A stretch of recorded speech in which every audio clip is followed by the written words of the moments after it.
Welcome back, everybody. Welcome back to the Canyon. Welcome back to the state of the Canyon. It is the weekly update for the gasp, the 13th of January. And as these come on Friday, Triskaidekaphobia Day, or I had to Google this one more accurately, Paraskivadecatriophobia Day, fear of the Friday the 13th. I don't have any particularly fear of Friday the 13th or of black cats, walking under ladders, breaking mirrors, you name it.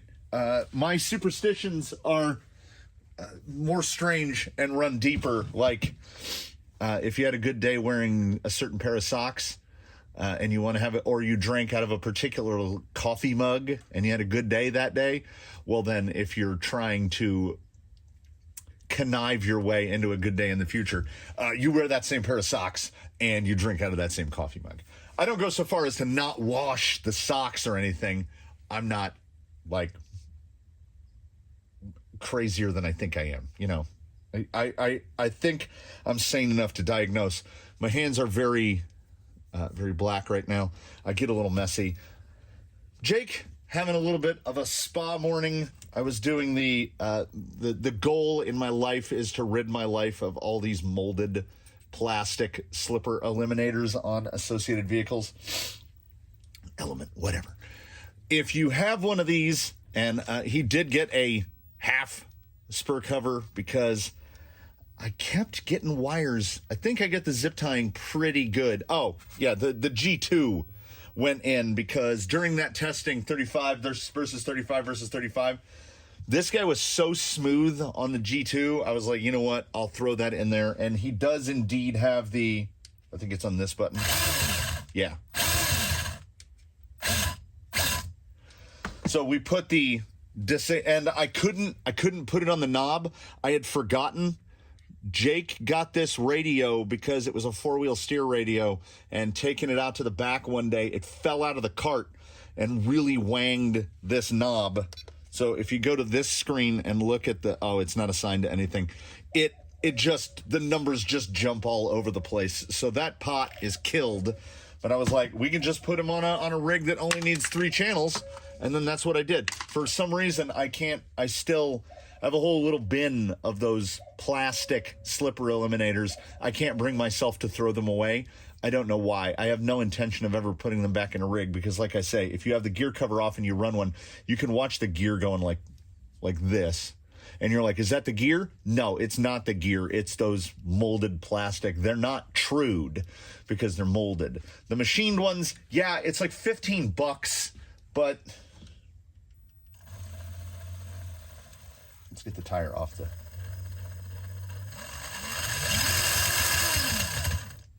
They're much smoother. And also, there's such a contraption of parts in here. I'm running Associated Slipper Eliminator and Associated Spurs on an Amazon Dig gearbox. So you've got to jump through some hoops to get to there. So what's going to happen? Jake is going to be our wheel of the day as he went through Spa Day, which is, I've said it before, and I'll say it again. If you don't have a bottle of this near you, get one. Dry Slide Bike Aid. It's like $12. I don't know. I'll put an Amazon link if I remember. This bottle is probably full to there, and I primarily used it on bikes. You put it in shifter cables and brake cables, and it makes everything not stick because it's just moly in a carrier. So when it dries, it's completely dry. It'll never pick up goop. It will never get gummy. I do all the pivot points. I do the CVD joints.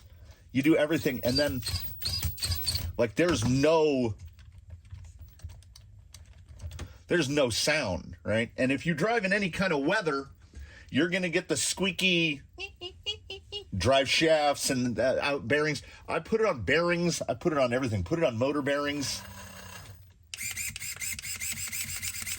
Put it on everything. It's so good. The only thing is, whatever it gets on, it turns black, and you will stay mollied for a little bit of a while.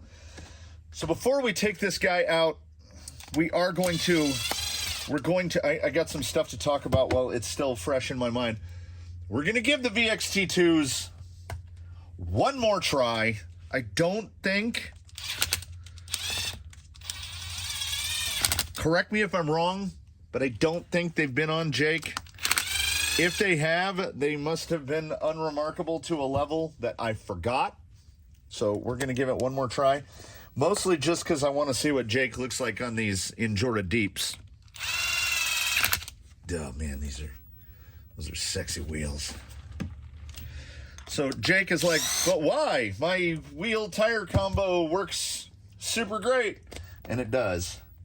Yeah, that's another thing. So while he's getting it going through, tightening fasteners down, making sure everything looks good, making sure the shocks aren't out of oil, the stuff that we all, I assume we all try to put off as much as possible, which is that dreaded routine maintenance where we make sure everything isn't falling apart. I mean, I didn't go so far as to pull the axles apart and check for grease or anything, but, check the spur and pinion mesh, make sure the screws on the servo horn are tight, make sure all the screws on the chassis are tight, and you can see some of the heads are coming out a little. This is the flat skid adapter for Capra. Jake was originally built with the intention of putting a Capra gearbox in it, but if you put a Capra gearbox in without portals, it's basically unusable. You're building a speed run car. So he ended up with a Vader adapter to put a 3-gear on it, and that skid. Spare Time Hobbies? I think it's Spare Time Hobbies. Well, I do, and I did and do what Spare Time Hobbies tell you not to do, which is, so like every screw hole is stripped out. So the options coming up, this is what we're segueing into. The upcoming week. Next week, we're trying to lay out January for us. In the upcoming week, I'm going to do something about this. I might actually try my hand at, I've got a big Hank Delrin, and my drill press is not set up to a level of precision to drill holes that deep. But I might try it anyway. I might try remanufacturing this flat skid out of a piece of Delrin, and then just making it for a 3-gear, get the bolts lined up correctly. It'll all come down effectively just to where these holes are, because that hole goes all the way through, and that's pretty far. But if I split it, like making these cuts and stuff, easy peasy. That will potentially be an upcoming Fab Lab installment, because that should be, I'm going to have to get creative. How this all came to be is Jake is no longer sporting the Ecto fuel cell. There's a blank there.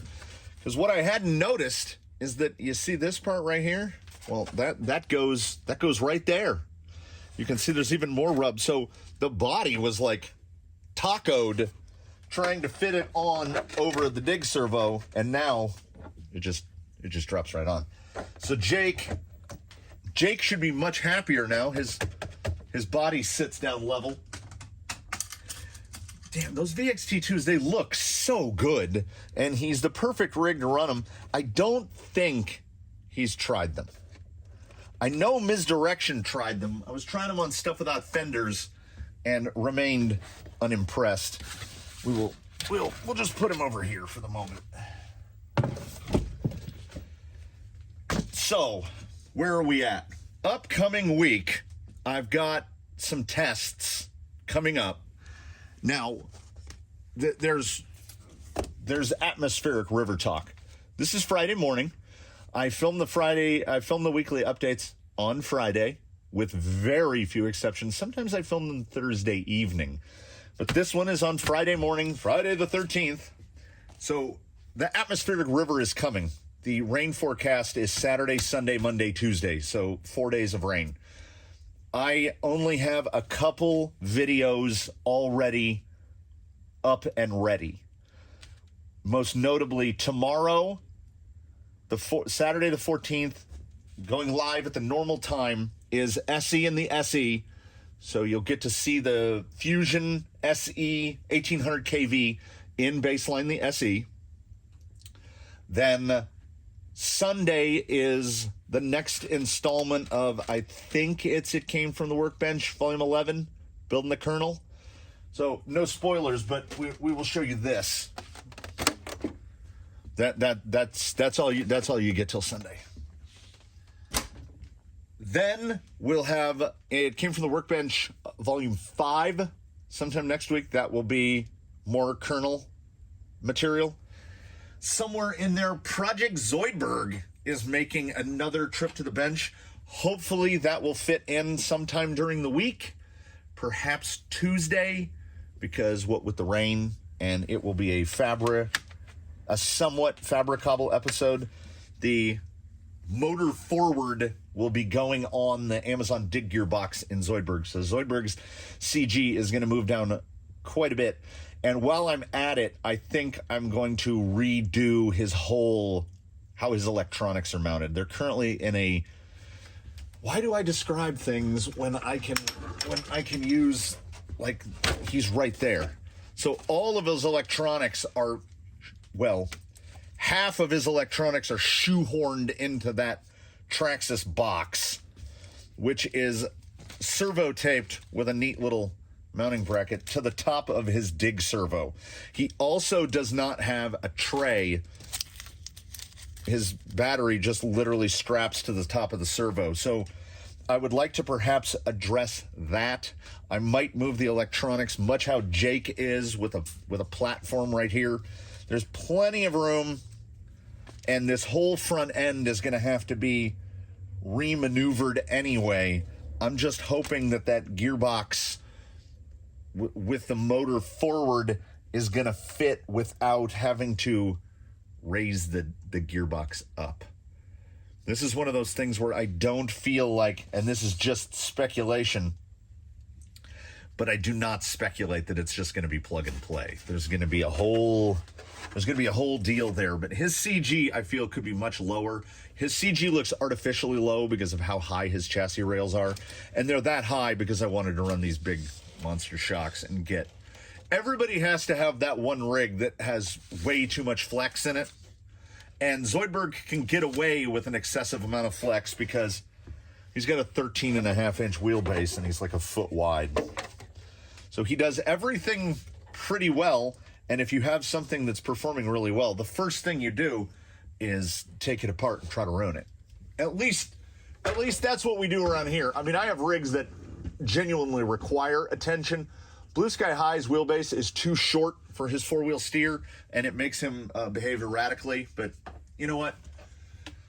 We'll get to that if we get to that. Oh, let me move this out of the way. I had another lovely channel supporter. I'm pretty sure I mentioned this earlier.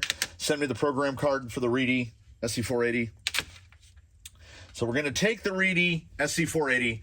It's going to go back into baseline at some point in the week because we've got initial drive and punch control. There's only 5 programmable parameters on this speed control, but we do have initial drive and punch control. So I'm going to fiddle with those. We'll get to see if that makes any difference at all. I'm trying to figure out how does this work. I'm guessing you plug the battery in and then you got to plug this in. Oh, that's going to be annoying, but yeah, that's going way back in time where you have to unplug the thing. So, this is a reminder to myself more than anyone else. Put an extension in the box that comes out of the box so that I don't have to get inside too much. They will be tested with... I've lost the box. Hobbywing Quick Run 540 brushed, part of the new Hobbywing stuff coming out. 30 turn 540. Should be pretty interesting. We will see. And here's the thing. Here is the thing. It's got the little chippy that I don't know what it is. It's got the little chippy that I've only also seen on the big, what's in there? The $90 Team Brewed Doomsday. So I'm not saying that I have the highest of hopes. This is a $20 motor. But you know, let's get our hopes unnecessarily high to have them dashed. I don't see how the Hobbywing could be, let's say, worse than the Injora 35 turn, the $14 Injora 35 turn, because that motor was pretty great. Then we've got the sled aside, because as part of that, we're going to test that guy, and much as it's going to kill me for speed of swappability. I'm going to have to put bullets back on here so I can just quick swap the motor. We're going to do programmed on the 480 against non-G2, just regular 1080. And can you make that Reedy, getting that Reedy hideous 5-slot out of the equation? Can we get this Reedy to at least be decent? Or when you get a vehicle with that, should you just take it out and put in a 1080? Not having done it, not having any of the stuff, like I'm not even prepped for it, I feel like just buy the 1080. But you know what? We will all find out together. That will be a learning experience for us all. And I think that will cover it for what's coming up in the upcoming week. What I would like to do, here's a request going out. So I will put this in the comments as well in the hopes of getting responses.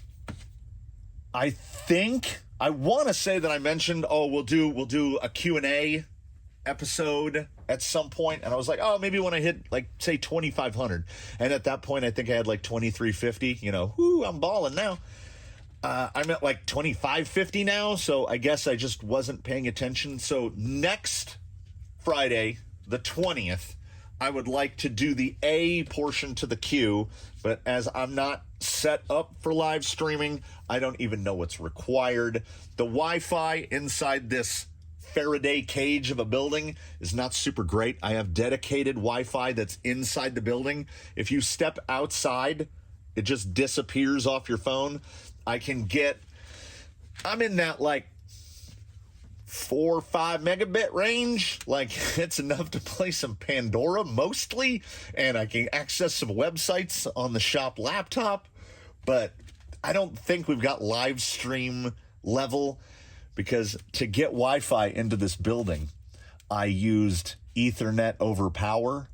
So there's a cord, a dedicated cord, which is plugged into the house by the refrigerator, and it runs underground and inside the shed, and then there's a dedicated outlet right straight down under the Crawler Canyon sign that cord is attached to, and that's what the router and the Ethernet over power thing are hooked up to.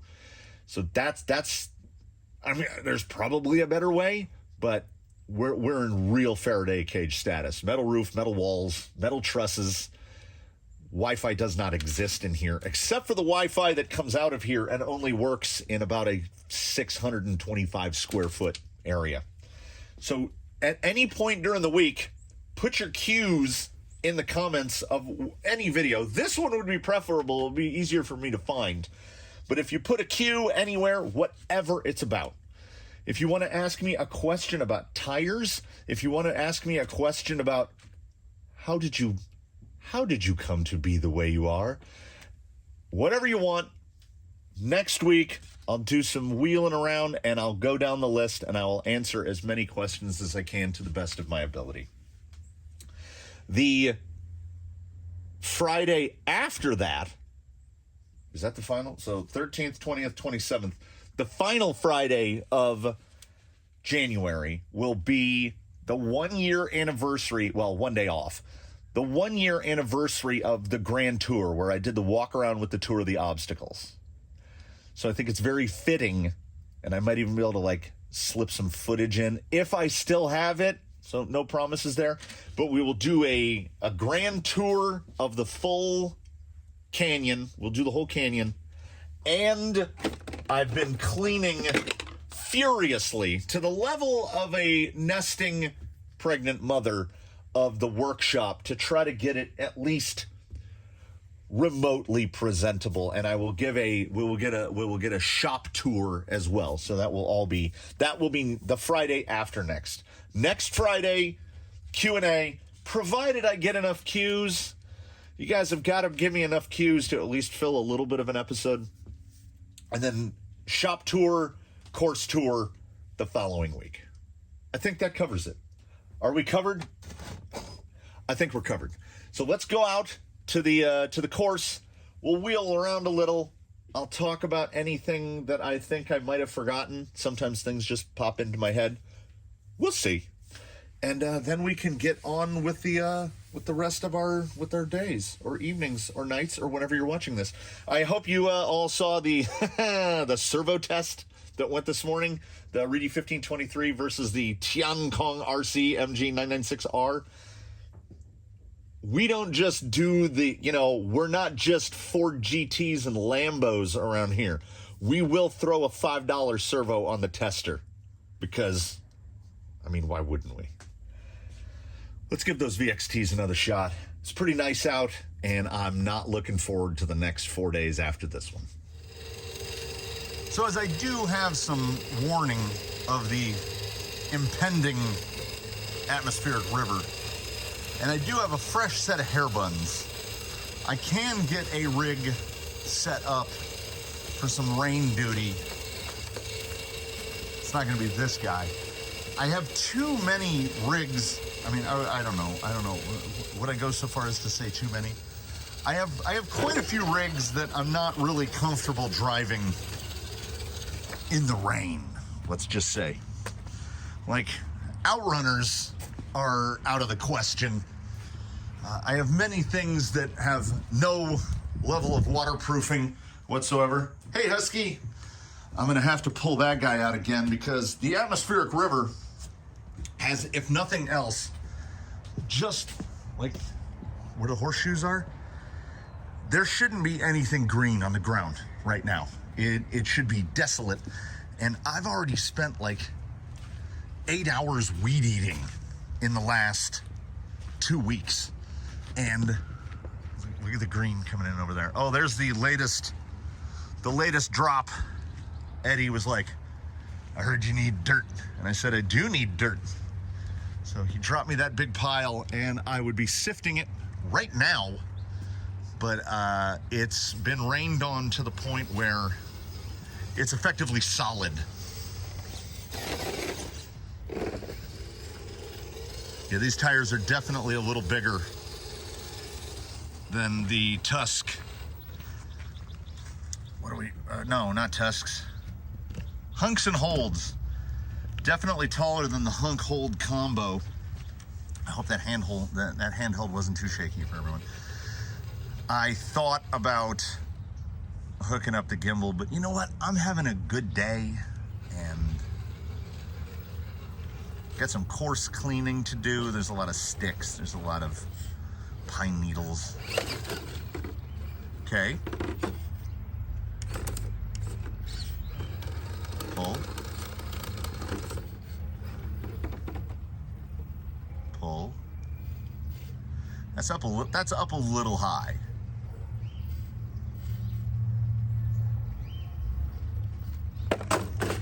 It was up too high. For me, that's the thing about the VXT2s. Like, I see such promise, and then they let me down. They're pretty consistent in letting me down as well.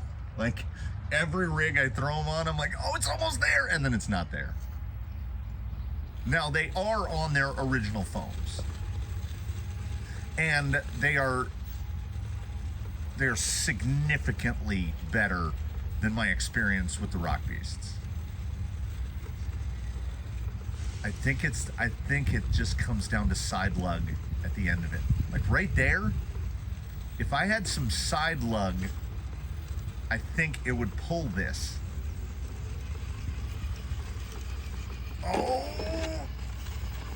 And then it has to do that. Oh, look at that. Look at that rear tire. We got the full cruller going. So they're trying. That compound hooks up. But I don't know. I almost feel like I should leave them on Jake for a little while. Yeah, I swapped his spur gear out. I took the 87, the included 87 out, and put in an associated like B4T4 84 tooth. and then drop the pinion from 16 to 15. So it takes his gearing down like a tiny amount. And I think what would perhaps help Jake more than anything, he's running Air 44s in the SSD Diamonds.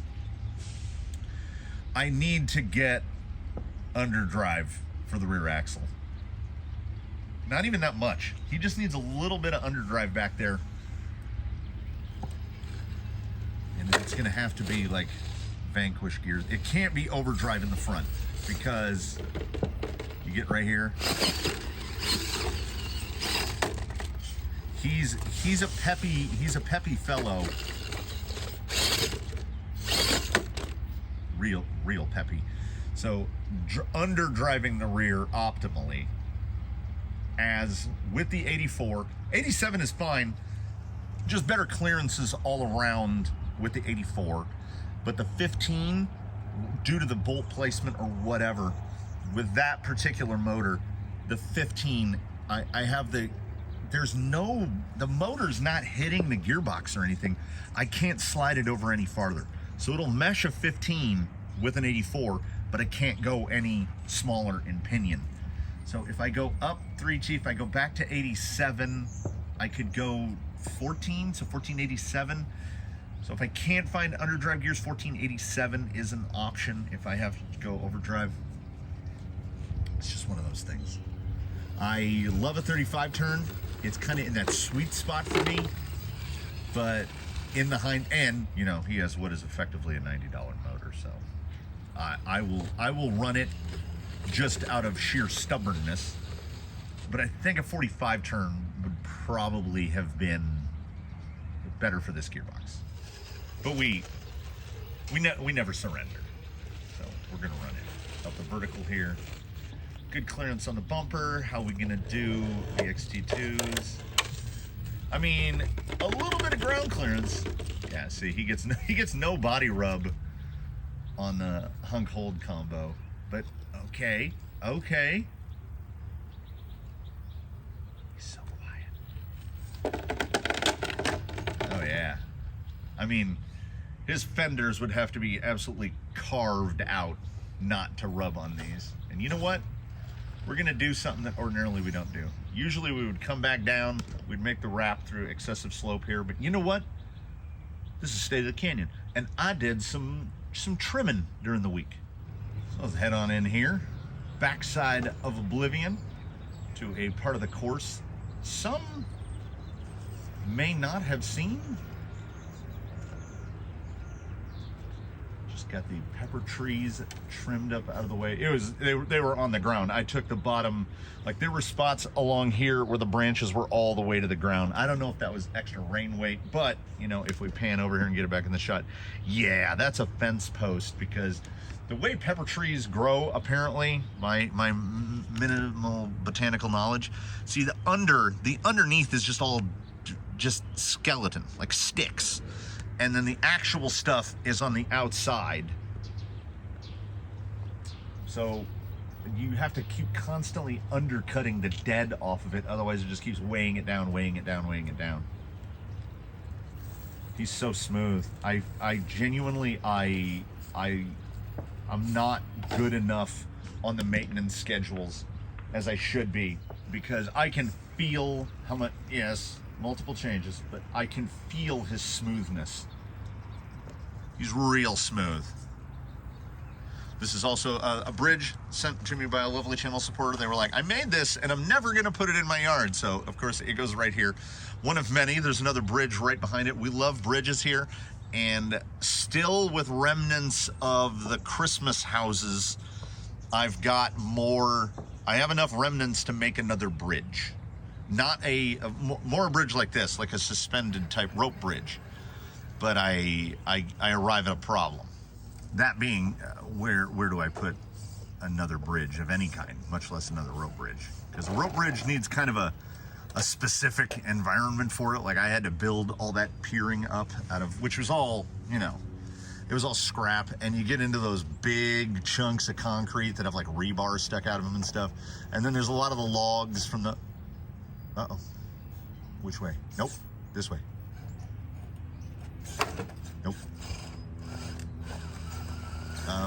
If that knight from Indiana Jones was here, he would tell me that I choose poorly.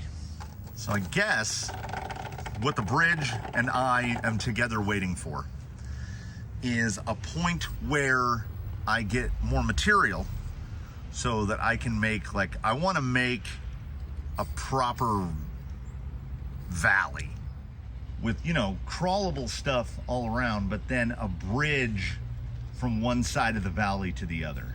Oh, don't slip out. Don't slip out. You know, they're doing, I would not be mad, you know, if I had no prior experience with another tire on here, and Jake has tried a handful. They're actually pretty good on here. So he may end up but see, little side lug lack there, a little slide. Watch this front end if we can pull it up. Hey, all right. That's just putting myself in a bad position. Yeah, I don't hate it. This is real loose here. There's no, what I've called in the past in obstacle building, soft set. This is just literally, you mix DG with water to make a slurry and I pour it in between, and then the weather kind of sets it in. This is one of my favorite looking sections of obstacles. It's kind of what I'm always trying to replicate with mortar mix and stuff, like Anomaly over here to my left. Let's try to wrap this around here. He does, you know, I think I'm feeling above all things. So we've got a little bit of a lack of, well, not a lack, a loss of forward drive. He's got more forward drive on Hunk Hold, but there's more ground clearance here. And I think I'm really noticing that ground clearance. And that's why I'm trying to, we gotta aim for another side hill here.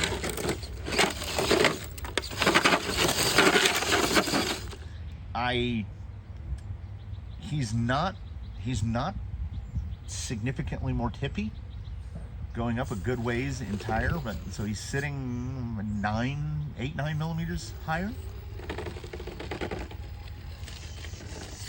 Yeah, he seems good. It has rained to a sufficient degree in recent days and weeks that there are parts of the ground out here that are turning green because there's like moss starting to grow, which is going to be terrible about 5 months from now, 4 or 5 months from now, when it all dies and just turns into brown tan ick. The rain ain't going to stay. Oh, look at that. Look at that tire slide. Look at it slide. A certain amount of slide. If that slide is predictable, I ain't mad about it.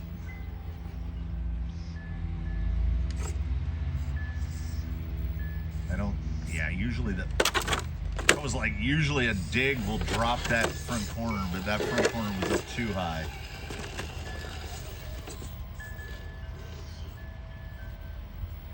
Ooh.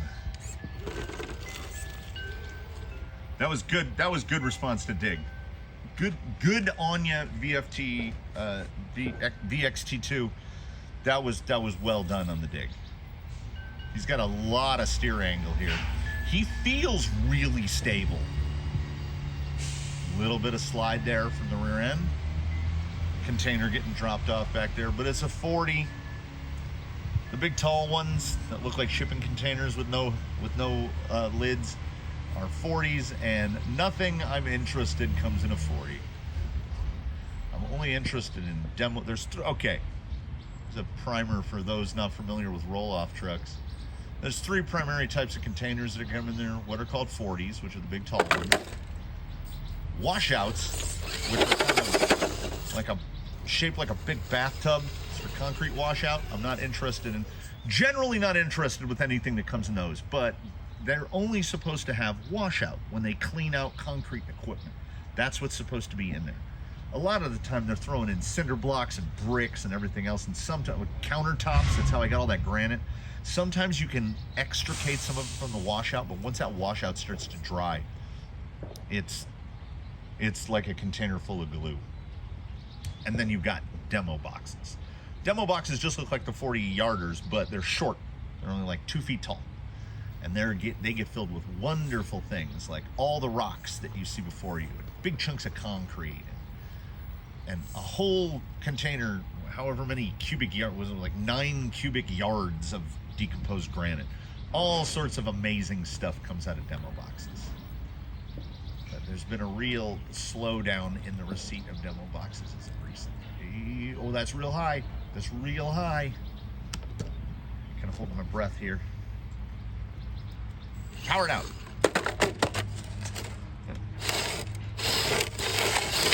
I don't know what. Okay, I did something.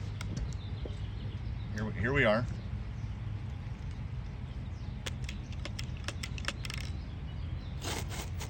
Throttle. No steering, right? Let me see if I can remember where the power button is. You heard that, right? I don't know what that is. Is that the servo? Do I have a connector improperly attached? There's definitely. Look at that, look at that. Look at the shutter.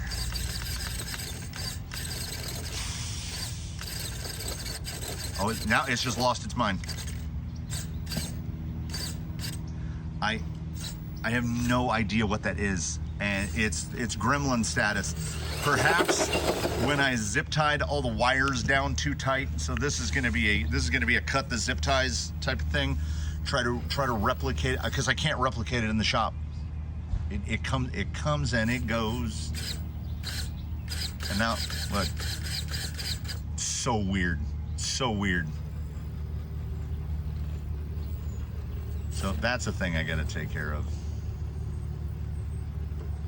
He's driving real nice. I'm glad he got his spa morning. And the tires did better than anticipated, honestly. That should settle down a little more. Like that. Go! Yeah. So I don't want to wheel him around too much, knowing that I feel like I've done something to the servo. Maybe I'll have to check. Maybe I pinched a wire. Maybe I zipped something, tied something down too tight. I don't know. But I've got to edit this, and then I've got stuff to do before the rain comes. So I will take this very moment here to thank you all for watching. You know what? I'm going to flip that truck over so we're not just staring at it upside down. So I flipped him over and he had no steering at all, nothing, and I couldn't make it come back. So I took the body off and the servo plug had fallen out of the receiver.